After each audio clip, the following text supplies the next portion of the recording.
Bon, asalaamaaleykum mbokki Sénégal, asalaamaaleykum waa diaspora bi. Bon, seen doomu ndey la caporal. Bon, vite fait rek ñu def benn direct bu gaaw rek ku dugg nga partagé. Bon, ñu jàmbar tuuti l'actualité sénégalaise ces derniers temps. Bon, di jéggulu ñëpp parce que xaw naa gëj ci planel bi. Bon, li ko waral mooy parfois bon tu te déconnectes nekk ci yeneen i bagage. Waaw, mais c'est normal. Bon, di leen jaajëfal ceux qui nous suivent un peu partout. Bon, partagez leen sama gars yi jot ci ñu def benn briefing bu ndaw du yàgg nag. Bon, premier point bi nga xamante ni mooy li nga xamante ni bëggoon naa ñu gën ci bàyyi xel sama gars yi mooy chaque fois dañ koy wax le courage de Ousmane Sonko. Foofu rek ci laa leen bëgg dëppal ni leen les richesses qu'on a ci waruñu ko ñàkk, parce que richesse bi doomu aadama war a am mooy jéem a xam moom mooy kan, jéem a dox ci ay valeur. Kooku c'est une richesse. Ousmane Sonko nag boo gisee parfois ndaw ñi topp ko ban chaque fois ma ne leen Ousmane Sonko ëpp ñu xam-xam gën ñu jant doon gentleman, ëpp ñu fit, mais tey li ko suñu borom jagleel moom la ko jagleel. tey mu nekk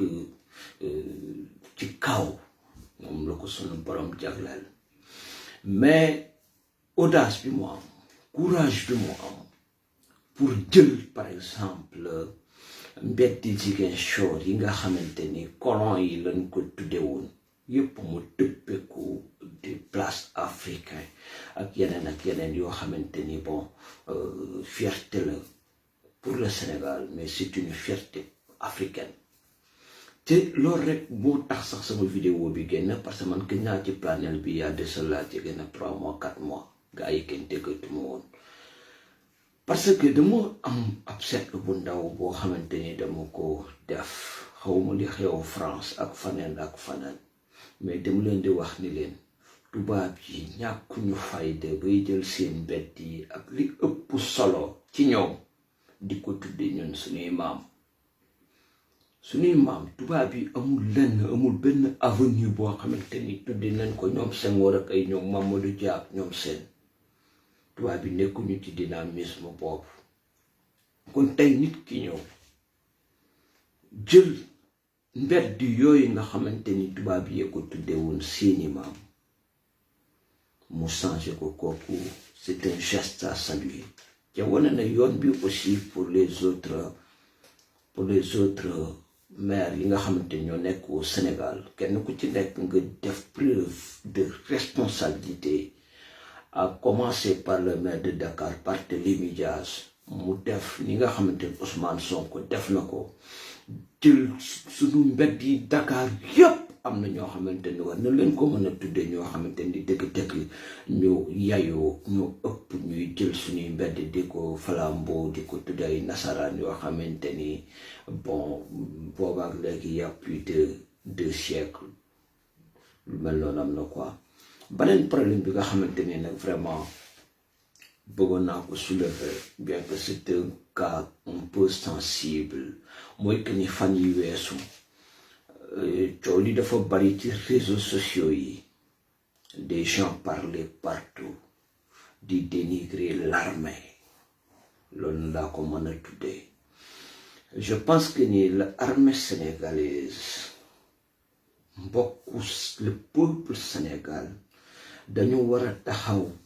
protéger, xam ni loolu rek lañu am.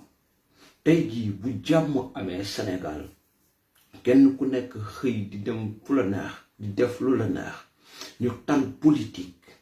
on doit le remercier. On doit un grand remercier à nos forces de défense et de sécurité. bari naa ñu ma ci interpellé di wax ak ñoom mu leen activisme dafa am fu mu war a mën a yem activisme am na fu mu war a yem activisme lu mu sori ci yow warul mën a laal la défense nationale. L'armée sénégalaise bi ma xam cuune yeewoowu fa il faut ñu xam aussi ni l'armée dafa am ay prérogatives ay mbiram ay bagages am armée doxee. L'armée c'est une république boo xamante ni ci biir dañu am chef d'état am ay ministres ay généraux par exemple ay ministres je réfère il y a des généraux des généraux yoo xamante ni généraux yi sax dañoo am seeni catégorie ci biir nga dugg ci ay les officiers yi am seeni catégorie ci biir nga dem ci les sous-officiers seeni catégorie ci biir yooyu yëpp dañ ci war a bàyyi xel. moo tax bu ma sañoon ñiy wax ci armée ci xamuñu ci dara qu'ils se taisent ñu noppi ci mbir mi parce que kenn du foowe li nga am. li xew fan yi weesu yéen ñëpp gis ngeen ko 7 personnes yi nga xamante ni dañu wax ni waa Salif Sadio tegoon na leen loxo mais il faut prévoir ça parce que armée aussi loolu lépp daf koy prévoir. L'armée tey jii boo demee le centre de formation li mu lay jëkk a wax tey jii su fekkente ni da nga faatu kan la ñuy aviser kon cela veut dire que ni tu as signé un pacte. et beneen mbir bi mooy tey ñu bari tey ñu ngi kaas daal parce que man activiste yi lay déglu quoi ñu bari di wax naan voilà l'armée on les paye 30 000 on les paye 10 000 le débat nekkul foofu sama gars yi loolu problème bi problème mu payoor doxul ak la tenue militaire ànduñu parce que le militaire n'est pas bàyyiwul porté volontiers pour servir sa nation pour se faire un milliardaire non bien que nag dëgg-dëgg taxawaay bi des na bu ñu sañoon dëgg-dëgg ñu taxaw leen nga xamante ni au moins ñu taxawaat seen nekkin taxawaay seen lekkin taxawaay ci côté yooyu yëpp ñu taxaw ci quoi vraiment yooyu bu ñu sañoon état bu fi ñëw jàppale leen mais taxaw leen encore une fois du question ni action dafa am embuscade am ñu jàpp ñoom 7 éléments tax na l'armée sénégalaise ay yaafus la non bàyyi leen xel ni ci Afrique armée yi gën ci Afrique la ñu bokk je n'en doute même pas je suis en parfaite communion je suis en parfaite communication j'ai tellement de copains tellement de classes tellement d'anciens yoo xamante ni je suis en contact toujours avec eux j'ai de très bonnes relations avec eux nanu bàyyi li ñuy wax mbele yi kenn ku nekk concentré wu si mbiri bopp ñoom ñu bàyyi leen ak seen dund bi ñuy dund parce que tey Macky Sall ñëpp xam man bu ma sañoon tey jii Macky Sall du fanaan palais de la République moo ko sañoon mais nag démocratiquement aussi pas di ko yëkkatee que ça nekk teg keneen mais nag tey en toute sincérité tey les invalides de l'armée te li leen Macky Sall defalagul pour le moment ci ñi ngi laaj leneen ci neneen dañ ci dox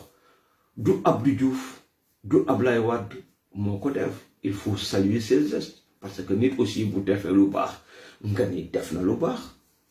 kon foofu on doit remercier Macky Sall ci jëf jooju nga xamante ni defal na ko les invalides de l'armée bien que nag lépp tout n'a pas été fait am na luñ ciy xaar quoi. Bon c'était ça moo doon sama dugg si ci biir xam naa ni li nga xamante ni bëgg naa ci wan a waxaat mais damay bañ mu gudd lool mu jëm ci la commune de Meouane bon vraiment changé na lenk yi am na keneen ku fa toog ku dul baara mi fa nekkoon am na keneen ku fa nekk léegi nag nañ ko bàyyi xel may ko temps tuuti ba xam fañ la ñuy yóbbu ba xam bon liñ ko doon xaare ne ci taxaw am déet suñu demee nag ci kanam vraiment gisu ñu ni liñ ko doon xaare nekku ci diñ doon attaqué Baara di ko attaqué ñeneen ak ñeneen bu boobaa noonu lañ koy attaqué ñun kenn moomuñu bokkuñu ci parti kenn dañu yor suñu xalaat doon ay sénégalais doon ay patriote bëgg Sénégal di yëkkati suñu kàddu di ko wax ci Sénégal pour fii nga xamante réew mi nekk fii nga xam sama dëkk ba ak la ko wër fi lañu nekk jóge fi nekk ci leneen loolu la woon rek sama gars yi ñu partagé ko xam naa ni bon dellu siwaat naa incha allah rabbi dinaa gën a càmbaraat l'actualité sénégalaise li ma ci xalaat ma leen koy wax parce que am na ñu may interpellé noo gisee le cas de Bamba Fall bon mais j'en parle pas de ces choses-là parce que tey Macky gars yi boo ko waxee sax duñ ko gëm mais il est fin politiquement maanaam il est intelligent politiquement parce que aussi Bamba mi ngi jëm ci Macky mi ngi jëm ci remaniement bon daf koy rey politiquement parce que remaniement bi di ñëw fii quelque temps Macky daf koy dàq du ko dox fonction de ministre parce qu'il a humilié Macky Sall et ses partisans il va le massacrer le tuer politiquement kooku moom je vous le promets noonu lay demee bon le combat continue sama gars yi di leen jaajëfal li ñëpp Ablaye Diop Boubacar Sow maa ngi leen di ziar yéen ñëpp xam naa ba baneen yoon incha allah jërë ngeen jëf